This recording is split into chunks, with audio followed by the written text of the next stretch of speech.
In this simple video tutorial, I'm going to share with you how to take full-page screenshots on iPhone 16. This allows for the capture of entire web pages, ensuring that no content is missed, even beyond the visible area.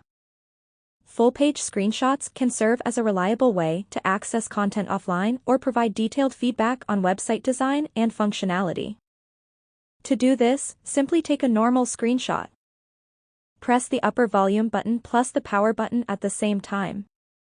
Now once captured, simply tap into the screenshot and select full page. You can scroll through and see how the full page looks like. Now to save this whole page, simply tap on Done to either save to photos or files.